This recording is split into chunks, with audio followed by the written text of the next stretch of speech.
Morning.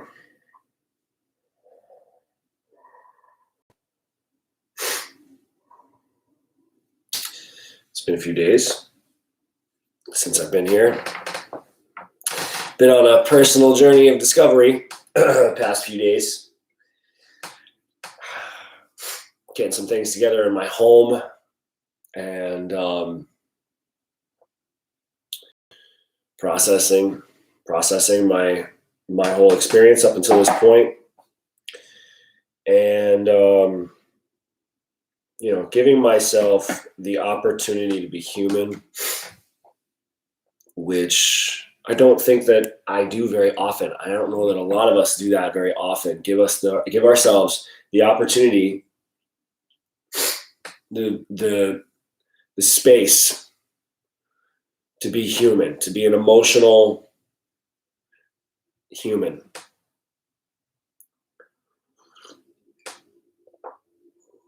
Where the same things don't always work. The same affirmations, the same melodies, the same routine doesn't always work. Because it almost turns into a bypass sometimes. And you can hear in my voice that I'm a little bit hoarse, like I have a different tone in my voice today. And it's because I spent the past few days releasing in whatever way possible, in whatever way arrived, whatever way shown up for me, releasing things from within that no longer serve. And finding some truth in all of that, finding comfort in all of that, it takes a real gentleness and compassion with what actually arises in that process. Because sometimes when I can speak personally for myself, of course, that's all I can speak for. Studying a book like this sets a pretty high standard for living and for engaging in this world, engaging in this reality. And for somebody like me who's very extreme, not being able to, in my mind, not believing or not perceiving that I'm hitting the mark with being a spiritual scientist or a yogi or a transcendental human. When I'm part of the material world and I feel pulled and controlled by the modes of nature, as is talked about here, learning how to soften that response while still allowing the truth of what's underneath it to emerge, that is my practice right now. To meet myself where I'm at, to know that this book and that these stories, they do set a standard, but it's a standard that I'm working towards over time. Good morning. Glad you made it. Just talking about what I've been through the past couple days and how the spiritual lives that we live and the texts and the ideals that we hold so high, sometimes they keep us from allowing ourselves to feel the things that can be a little bit lower and in nature, lower in vibration, lower in nature. And that sometimes when those feelings are there, it's important to not bypass it. That sometimes a certain type of pain has to be felt, a certain type of joy has to be felt, a certain type of emotion or quality that's linked to an experience, if not felt and if not allowed to live and breathe and move through us, through me in a healthy way,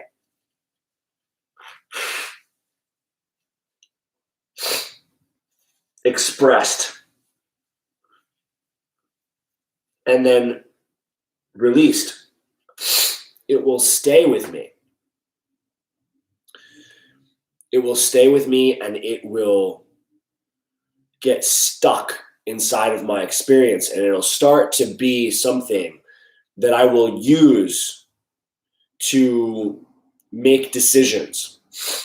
Like, no, if something is stuck in me from my human experience and from my perception,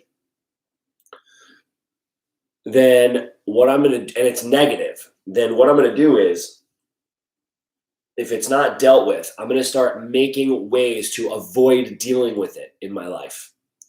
And I'll start building up habits and building up patterns and building up strategies. And if I'm in the mode of passion or I'm in the mode of ignorance, even though I'm striving for goodness to create better patterns around the negative, if the negative isn't experienced and felt in a wholehearted way, that's the lower realms. That's avoidance. It's denial. It's not embracing myself as a full-fledged human with a whole range of emotions. And it's not honoring the fact that I'm not God. I don't have it all figured out. And I'm going to have moments. I'm going to have moments, minutes, hours, days, weeks where I might feel like Arjuna in this moment of what, like I'm losing it. Why does it matter? Like, how am I going to do this? And in those darker places, in those lower places, something happens. Something happens where there's an opportunity from that darkness to rise up from it, to grow from it. And we avoid that experience. We avoid that experience at all costs because it's linked with pain. It's linked with pain of remembering, pain of loss, pain of whatever. You can qualify it based on whatever experience is tied to it. But the fact that there's pain attached to it creates fear. And then that fear causes the mind to start acting differently. And we're not trained. We're not trained by our families of origin. We're not trained by our school systems. We're not trained as Westerners, especially a white man. I'm trained that shit just works out. That everything is just going to be fine. No worries. You can do what you want. Everything is fine. You're doing a great job. Everything is good. Like, don't worry about it. Everything becomes just all good. And over time, stuff builds. Stuff builds from that. Because that's not the reality of our world as a whole. There's plenty of people that are feeling so many things from day to day that have never, ever, ever had the opportunity to experience the type of freedom in mind and body that I'm able to experience on a day-to-day basis. Just from being born like this. So it's easy for me to come on here and talk about how it's all God, so it's all good, and there's a plan, and everything is fine, and we just have to trust it, and you just read this book, and you're going to be figuring your life out, and then we'll just chant, and it'll be all good. No. My chanting doesn't take away sex trafficking. My chanting doesn't take away racism. My chanting doesn't take away sexism. My chanting does not take away violence. It doesn't take away rejection and heartbreak and misery and grief and pain and death and loss.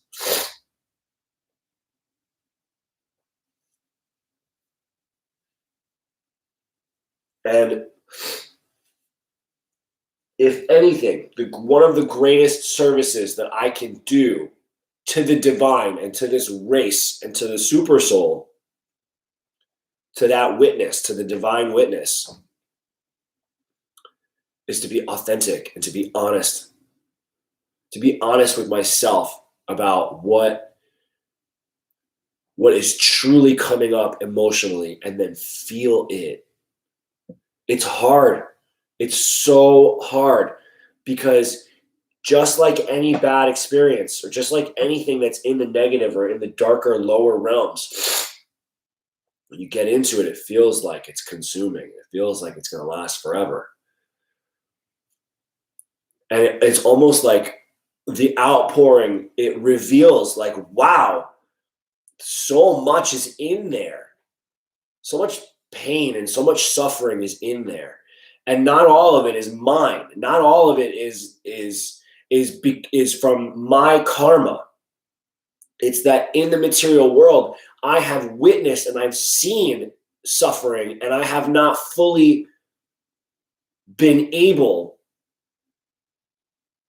to connect with how it's made me feel. Because we're just not taught to do that. That doesn't make an excuse to not do it.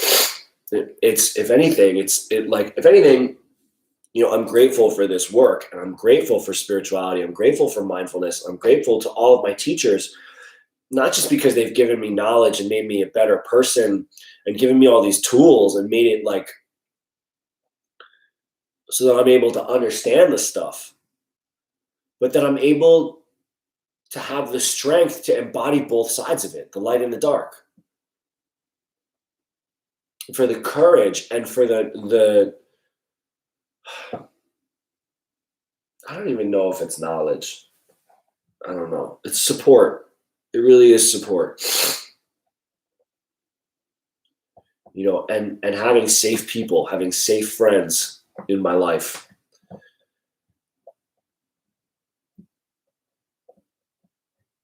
That's a challenging time right now. It's a very challenging time.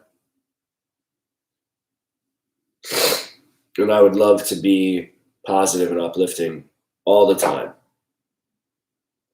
But sometimes I think that keeping it real also means that sometimes things aren't okay, and that has to be honored and felt. And in the depths of it, it's going to seem like it lasts forever. But then something happens where the body kind of renormalizes and recalibrates. And then you discover that there is an end. There is an other side to it. And there's a resonance afterwards for what's been felt and for what's been experienced. There's also a sense of calm.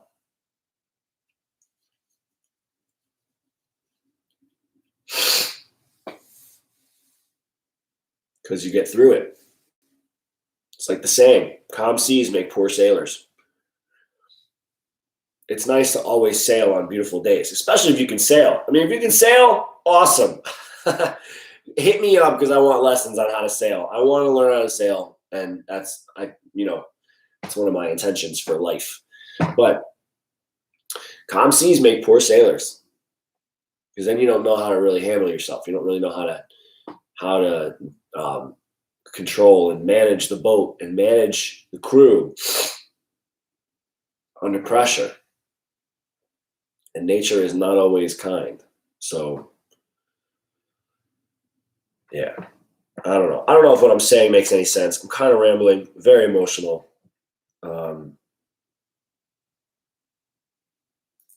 It's just how it is right now.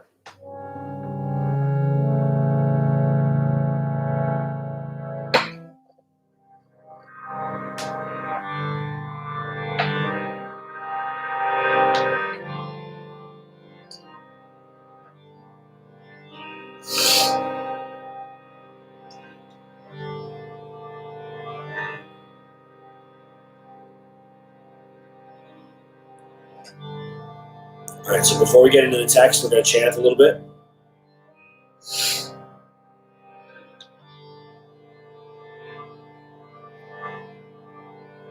The Maha Mantra.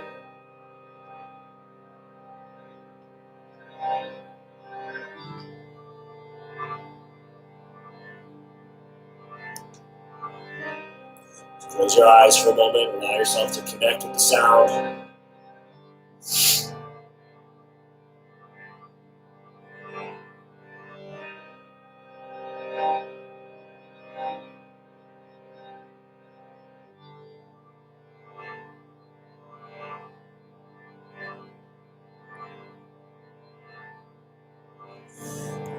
Hare Krishna,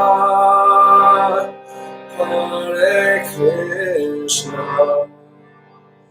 Krishna Krishna,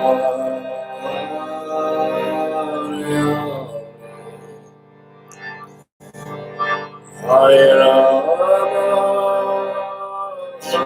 Hare Rama,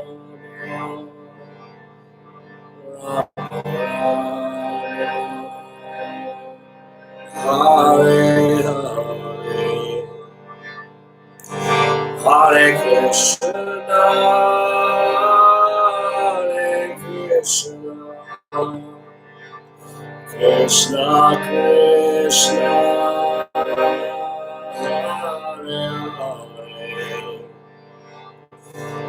Hare Hare, Hare Rama,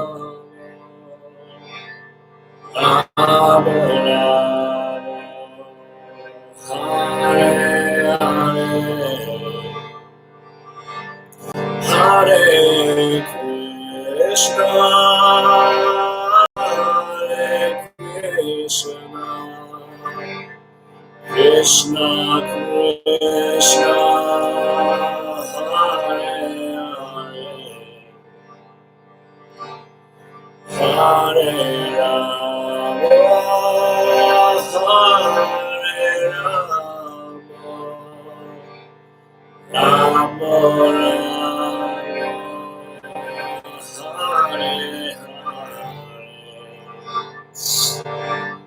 Hare Krishna, Hare Krishna, Krishna Krishna, Hare Hare, Hare Rama, Hare Rama, Rama Rama, Hare Hare, Hare Krishna, Hare Krishna, Krishna Krishna, Hare Hare, Hare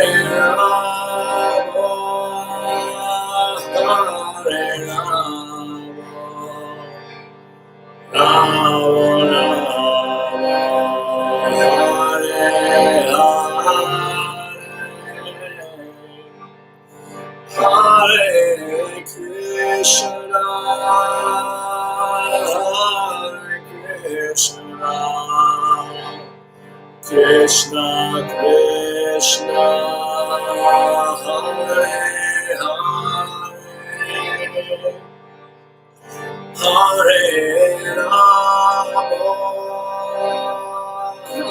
Hare Rama,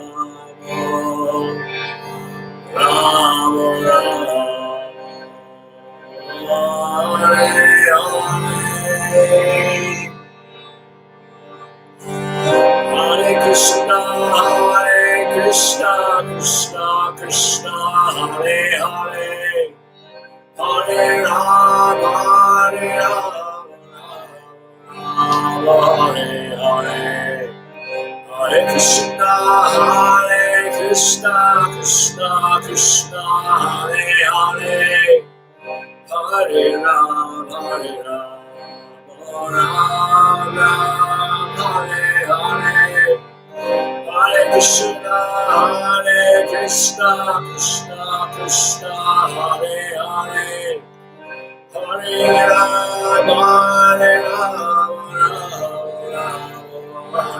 Hare, Hare Krishna, Krishna Krishna, Hare Hare, Hare Rama, Rama Hare Hare, Hare Krishna, Krishna Krishna, Hare Hare, Hare Rama, Hare Hare, Hare Krishna, Krishna Krishna, Hare Hare, Hare Rama, Hare Hare, Hare Krishna, Krishna Krishna, Hare Hare, Hare Rama, Hare Hare, Krishna Krishna, Hare Hare, Hare Rama,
All right.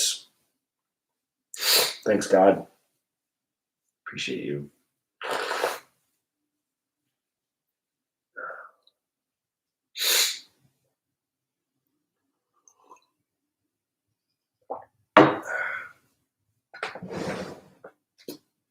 Okay. So we left off in chapter 17, the divisions of faith.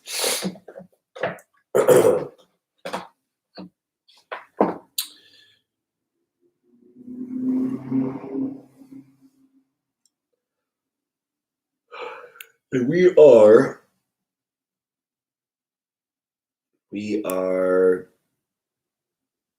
let's take it from verse 11. The performance of sacrifice in terms of the directions of the scriptures as a matter of duty and with no desire for material results is said to be in the mode of goodness. Any sacrifice performed with pride and for some material benefit, O chief of the Bhartas, should be known to be in the mode of passion. Any sacrifice performed without direction from scriptural injunctions, without Vedic hymns, without priestly remuneration, and without faith must be considered to be in the mode of darkness. Austerity of the body consists of offering worship to the Supreme Lord, to Brahmanas, to the spiritual master, and to superiors like the father and mother. Cleanliness, simplicity, celibacy, and non-violence are also austerities of the body. Austerity in relation to the tongue consists of saying what is dear and truthful, not agitating others, and engaging in the study of the Vedas. See, like this gets into, in the beginning, it's talking about how this is all divisions of the three modes of material nature, and how action fits into in all realms, all realms of action as related to worship and spirituality and understanding the divine tie into the modes of material nature. And what qualifies as good, what qualifies as ignorant, what qualifies as passionate. And then we start to see that there are certain austerities, there are certain sacrifices and certain processes that we can engage in. And austerity in relation to the tongue, saying what is dear and truthful, while not agitating others, is very difficult. Somebody said to me recently something that's very powerful and stuck with me. It's 3 questions. First question is, does this need to be said? Second question, Does it need to be said by me? Third question. Does it need to be said by me right now? I was so bummed that I didn't learn that sooner in life. I wasn't given those 3 questions sooner in life, because I have, in honor of saying what is dear and truthful to myself, agitated many others with my truth. And that's the paradox of this, that sometimes we can't speak our truth to the people that we want to speak it to. It doesn't mean that we can't be truthful. You can still tell the truth to God. You can still tell the truth to your closest people. But sometimes there are relationships where the truth is, and there's situations where the truth is, it's better for me to step back and to be more detached and removed and trust the plan, rather than try to be the one to step in and share truth or share knowledge or share enlightenment. Because it's just going to agitate. It's just going to bother. If a person's not ready for it, if the situation isn't ready for it, then there's still more learning that needs to take place within that situation. Then all that creates is drama and fear. And I know this from experience. And it has nothing to do, sometimes it has nothing to do with how skillful of a communicator one is.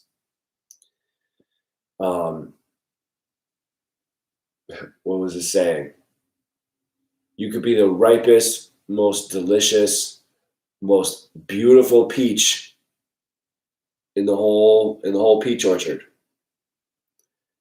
It's not going to mean anything for someone who doesn't like peaches. It's still not going to be liked. It's not going to matter that you're the best of the peaches. If somebody doesn't like peaches, who's not going to like you? It's all right.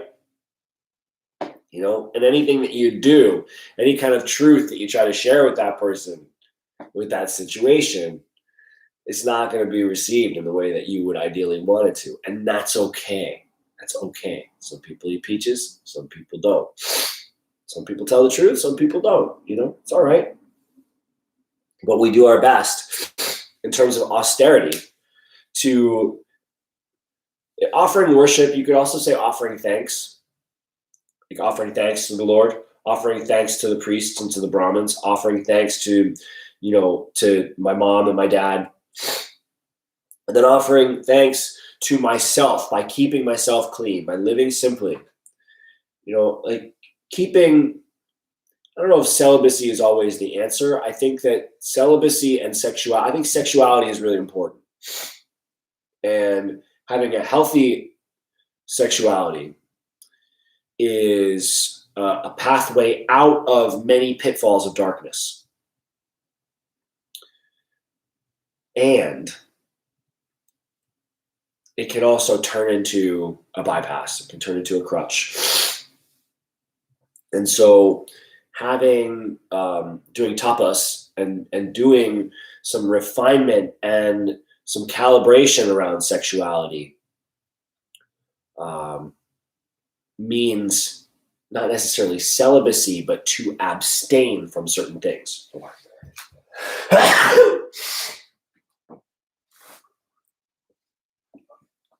To abstain from certain things at certain times. To know when is sex a part of love? When is love a part of sex?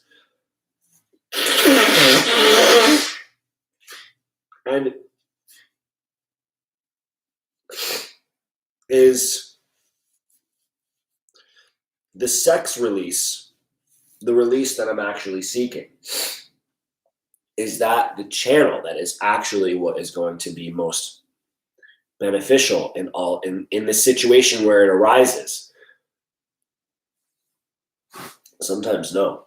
Sometimes that's actually going the opposite direction, because it's a way of manufacturing a better feeling in the body than what the emotional content is creating in that moment.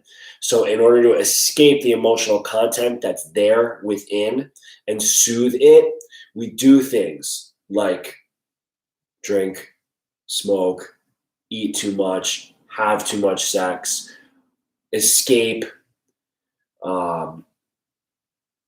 party, rage. We do, those are things that it's not us feeling really what we feel. It's trying to cope with the feeling that I'm not ready to feel that yet.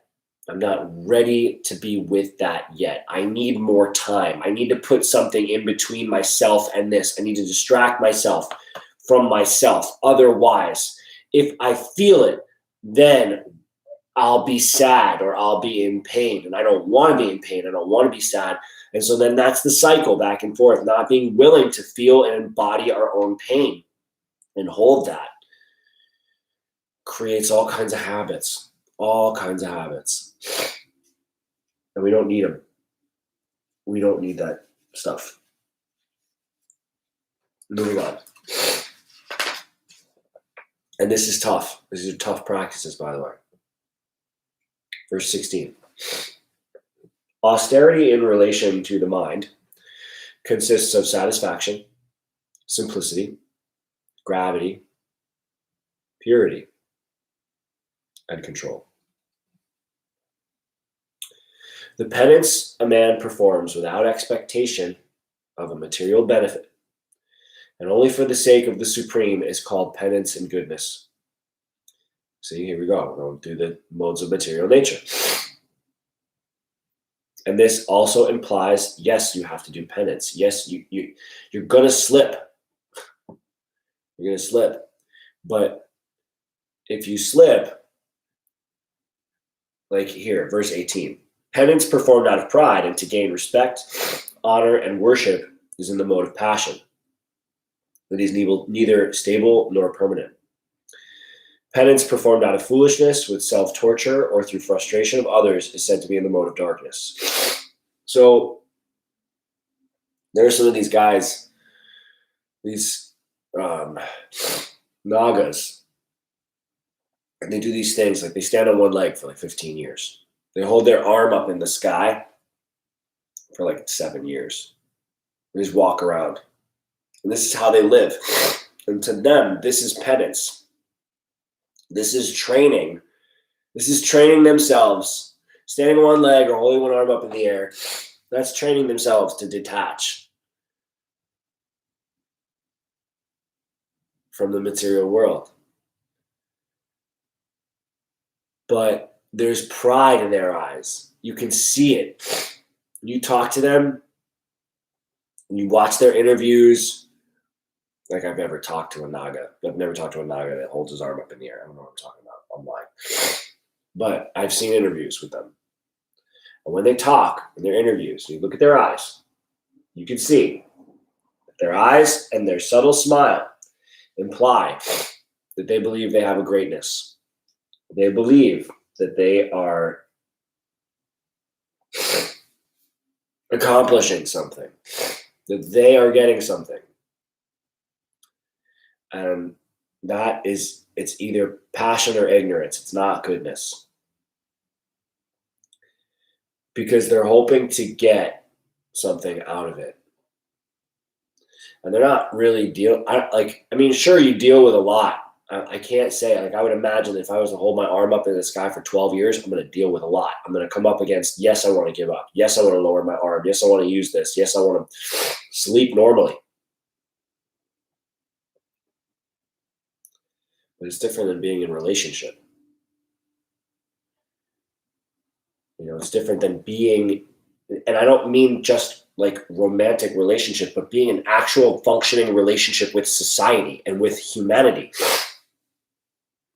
To do that artfully and skillfully is way, I'm sorry, Nagas, but that's way harder than holding your arm up in the air for 12 years away from everyone.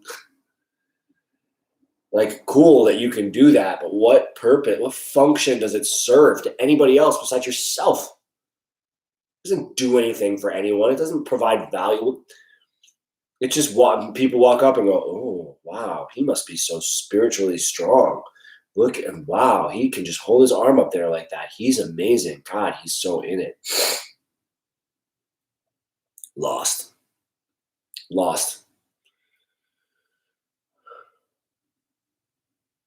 Heal the relationships with your family. Heal the relationships with your friends. Be in the world and contribute. That's amazing. That's an amazing thing to do. I don't care how long you can hold your arm up in the air. How long you can meditate. Doesn't matter. Verse 20. Charity given to a worthy person in the proper place and time, and as a matter of duty, without consideration of the benefit one might derive for oneself, is said to be in the mode of goodness. A worthy person. Charity given to a worthy person in the proper place and time. So this means that we're not to be indiscriminate with our giving and with our charity. Because not everybody is worthy of charity.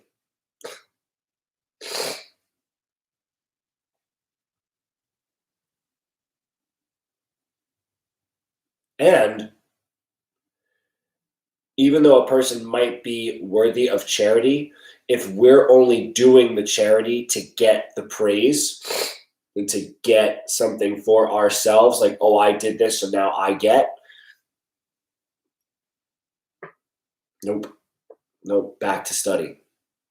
Allow God to have, not allowed, it's not allowing. Remember, God has a plan. What that person is going through, they are going through. I didn't cause it. I can't fix it. The charity that I give to them in this mode of material nature is not going to serve them. That's a hard thing to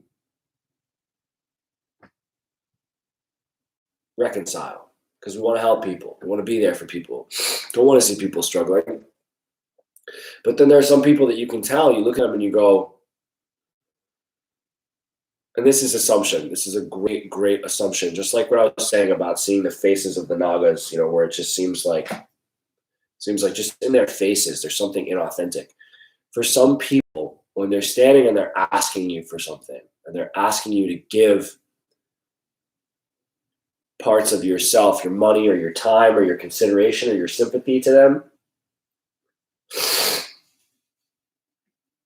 it's not coming from a place of authenticity and real need. It's coming from a place of either sickness or an inability to face on their own those feelings that come up, to face life as it is. And it's some people's karma that they don't gel well with society. And mental health, mental illness,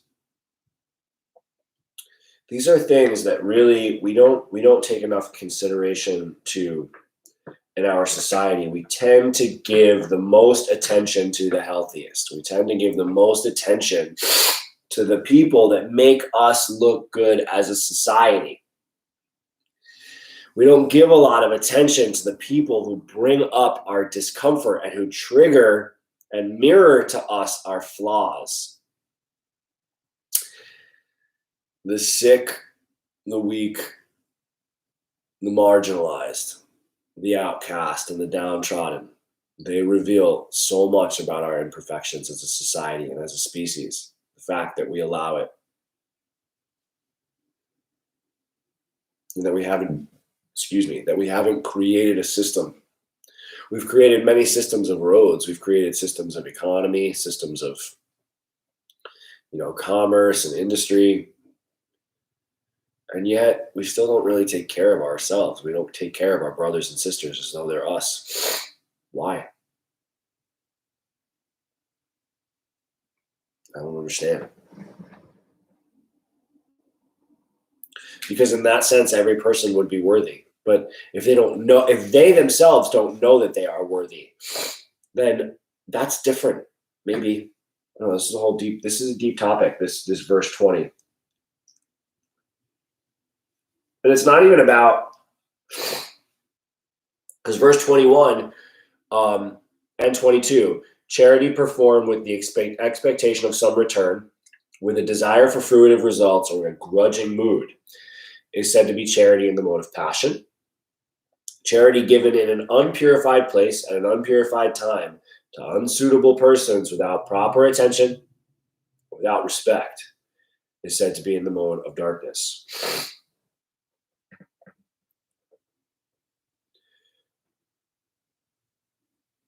We all want to give of ourselves and give what we have to serve others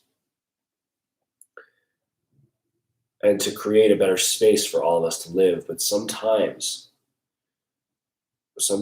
all we can do is step back and allow that what we give of our charity is actually the space for that thing to exist and to live its life,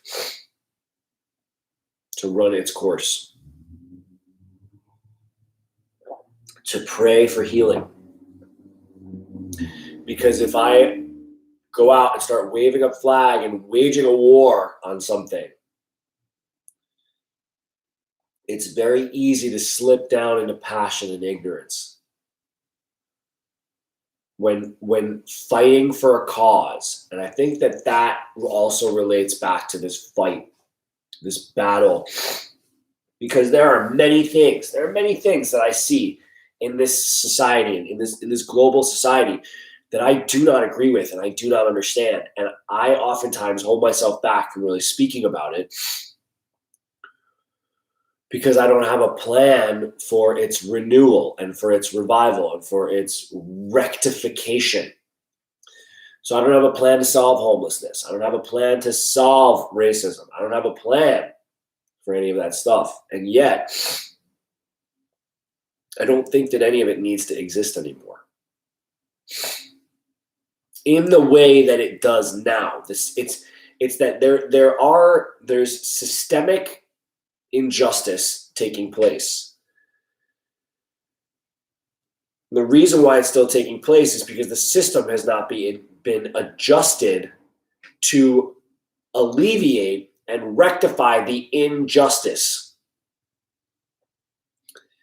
So our education systems, our religions, our basic ways of life and advertising and commerce are still promoting only that which looks the best, feels the best, makes the most money, has the most curb appeal. We don't want anyone to see our flaws. And we don't want to give charity. Charity sometimes is not even about money. Sometimes charity is about the attention that you give to someone. The attention that you give to someone. Because that's taking your time. Time is something that you can't buy back. You can give somebody $1 and walk away from them and not care about them at all. Whereas if you keep your $1 and you sit and you listen to someone for a little bit and you actually offer them your time and your awareness and your attention, that's way more valuable. Sometimes, though,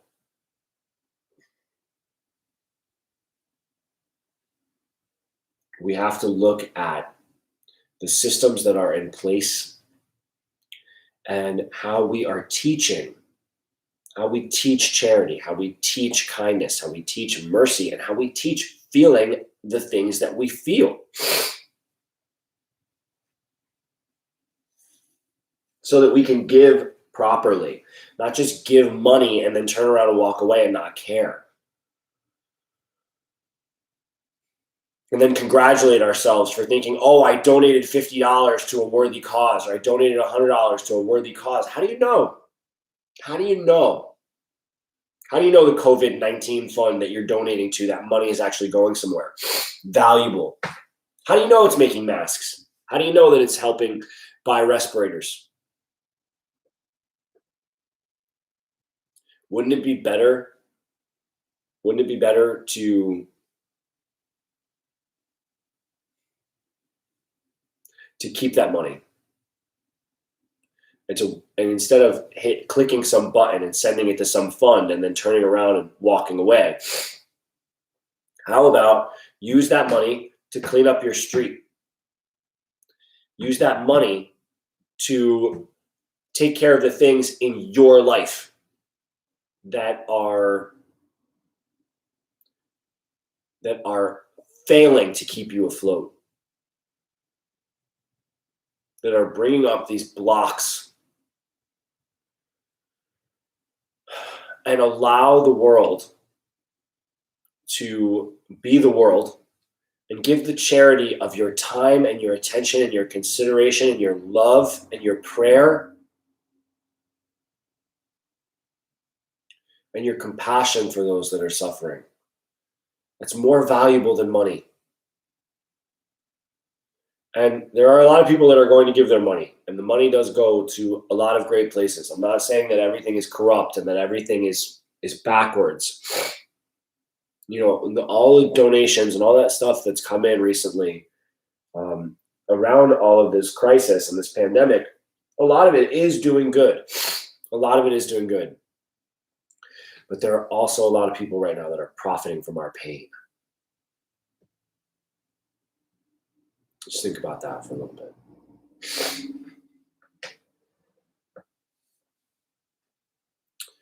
Verse 23, from the beginning of the creation, the three words, Om Tat Sat, were used to indicate the supreme absolute truth. Therefore, these three symbolic representations were used by the Brahmins while chanting the hymns of the Vedas and during sacrifices for the satisfaction of the Supreme.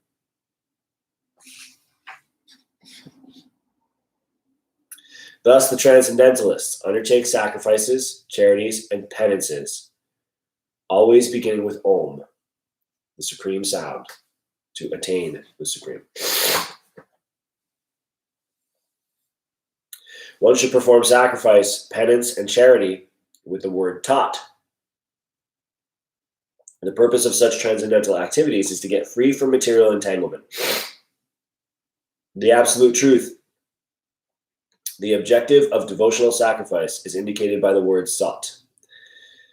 These works of sacrifice, of penance, and of charity, true to the absolute nature, are meant to please the Supreme Person, O son of Pritha.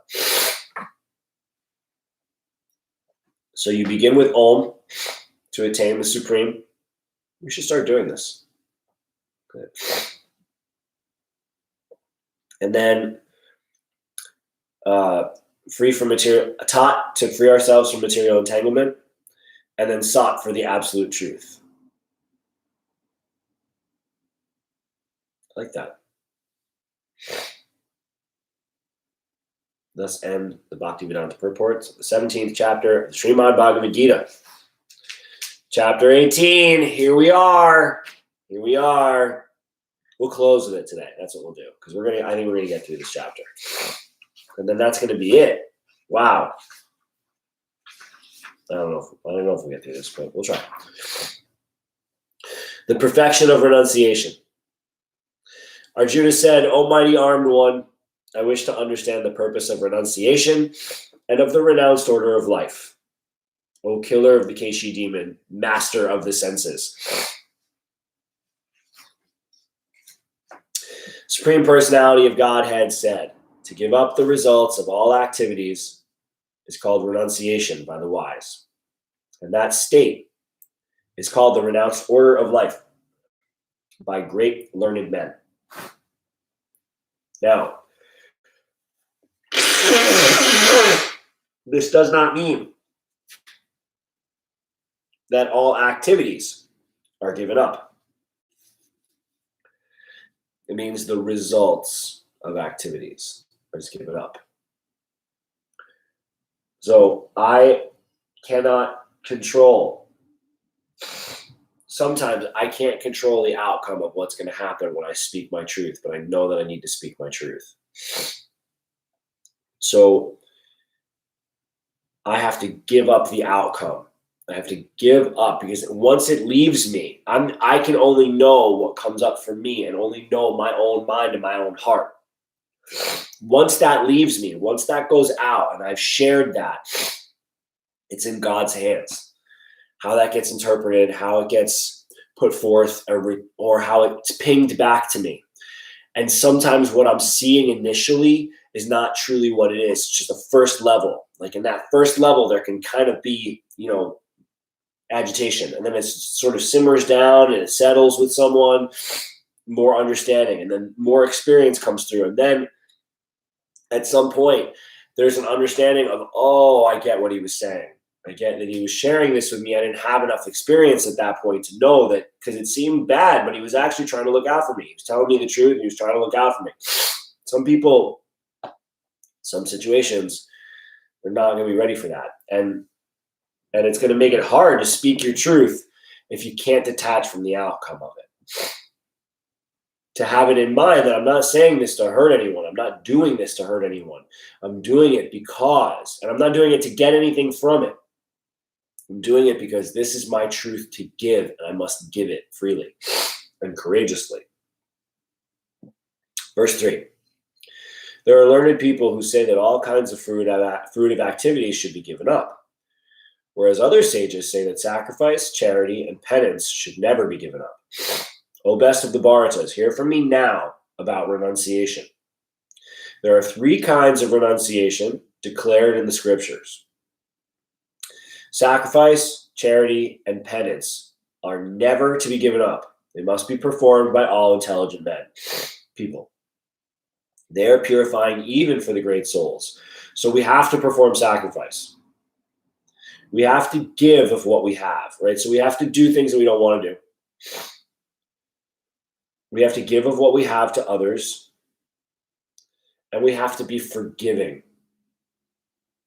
and ask for forgiveness to make amends for the things that we do. So, well, let's keep going. All these activities should be performed without any expectation of result. They should be performed as a matter of duty. That is my final opinion. Prescribed duties should never be renounced. If by illusion one gives up prescribed duties, such renunciation is said to be in the mode of ignorance. Anyone who gives up prescribed duties is troublesome, or out of fear is said to be in the mode of passion. Such action never leads to the elevation of renunciation. If one does everything as a matter of duty and gives up attachment to the result of work, that renunciation is said to be in the mode of goodness. So, prescribed duties. If I don't care, owning a house or having a home, even if we just start with the body, the home of the body, I have a prescribed duty. I can't renounce taking care of myself. That's the mode of ignorance. I can't give up on taking care of my home. I can't give up on taking care of my space. I can't give up on taking care of my brothers and my sisters. Because we're all here in this together. I am here. The reason I can experience all this stuff is because I have a body. The body is my temple. It's my sanctuary. And it is a place of holiness. So I have to take care of this body. I have to take care of my home. And then I have to take care of my people. And I'm not doing it. These are not things that are to gain wealth or fame. This is a baseline we're trying to establish. All that other stuff comes by the grace of God. It doesn't come by the things that we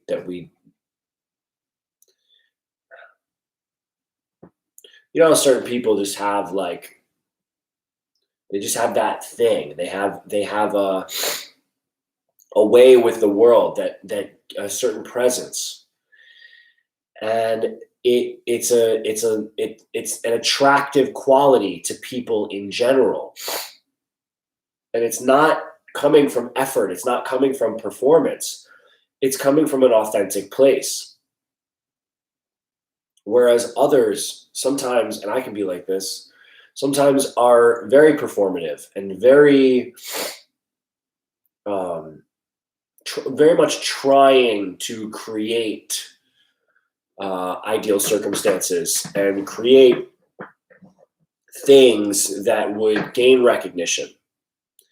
It's a really hard thing to detach from. And I think that, you know what, in some ways, almost everyone has that desire, and that the people who seem like it's very effortless, we don't know what's going on under the surface with them. We don't know what standards they set for themselves, and whether or not and it might be really easy for them to attract wealth, or to attract fame, or to attract beautiful things into their lives, but whether they actually value and appreciate it, something else. Whether they feel worthy of it, whether they feel beautiful, whether they feel lovable, whether they feel worthy, that's something else too.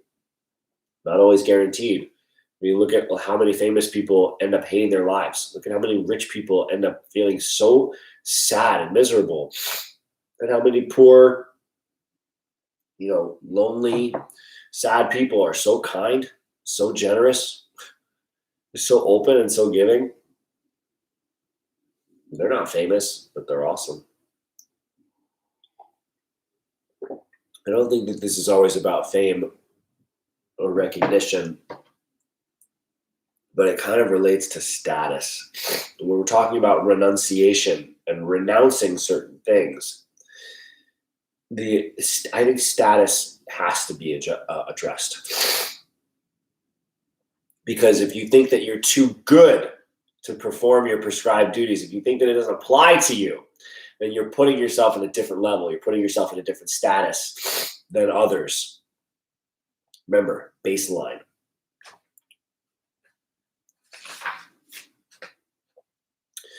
Those who do not hate, verse 10, those who do not hate any inauspicious work, or not attached to auspicious work, and who are situated in the mode of goodness, have no doubts about work. So inauspicious work is something like raking the leaves or brushing your teeth. It's not like a beneficial thing. It's not creating any. You're not reaching out and chanting to Krishna when you're brushing your teeth. It's not like that's not what it is. It's very inauspicious. It's average. It's ordinary. The auspicious stuff is setting flowers at your altar, is saying the prayers, is doing your japa. It's creating satsang, coming together with people and talking about all this, reading the scriptures. But if I'm irritated by doing the mundane things in life, and I'm only concerned with doing the supreme, with seeking the supreme, I'm in the mode of passion or ignorance.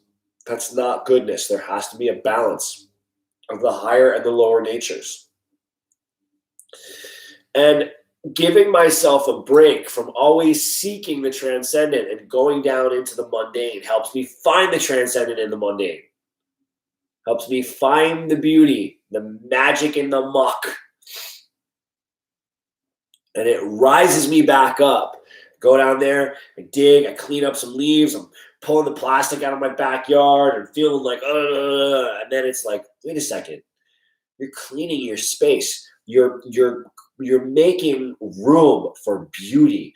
It takes this very low, average, ordinary thing and it goes, oh, look at what you're doing for the earth. And it kind of unites them. Not kind of, it unites them. 11, it is not possible for an embodied soul to give up all activities. But those who renounce the results of activities are actually renounced.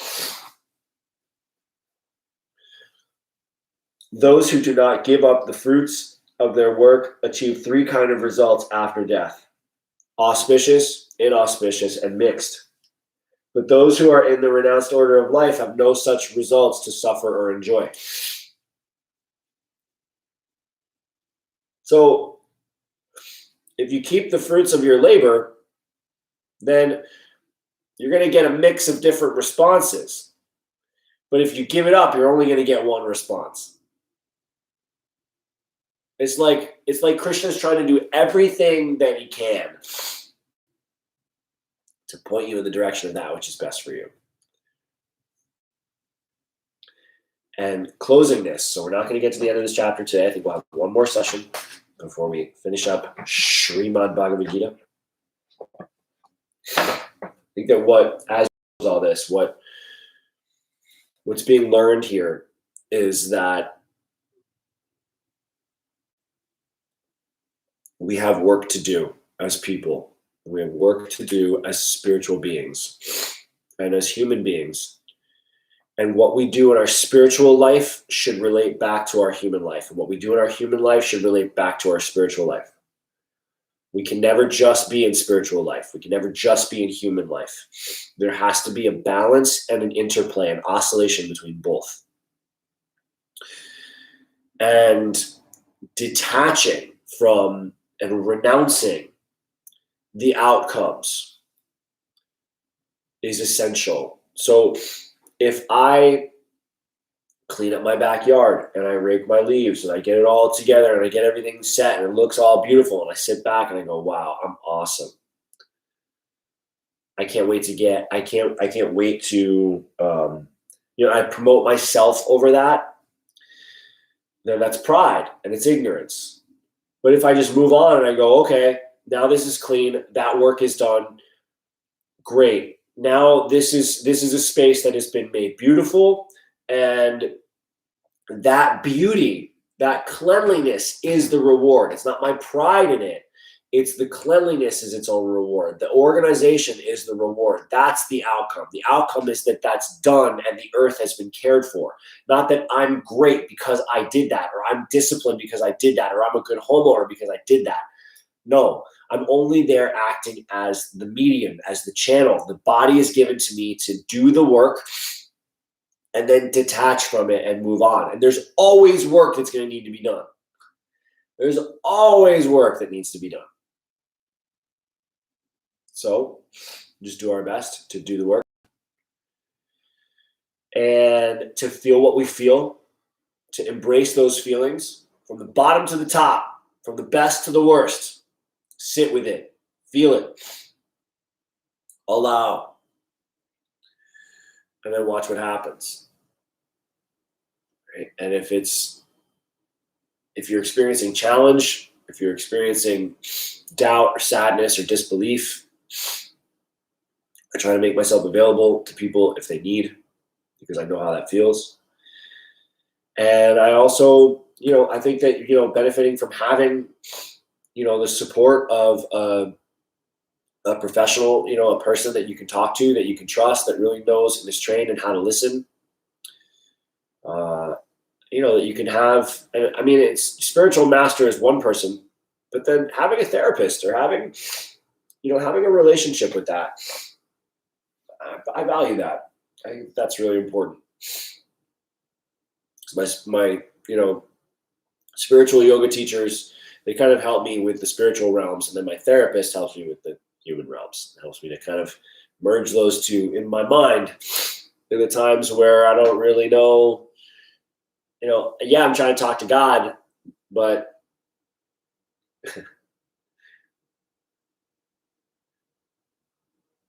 making peace with the past for the conversations that I wasn't having with God that are still influencing my decisions, that's the stuff that usually comes up. So that being said, bringing our palms together, saying thank you to our bodies, thank you to this space, thank you to all of our teachers, and thank you to the spiritual science of yoga.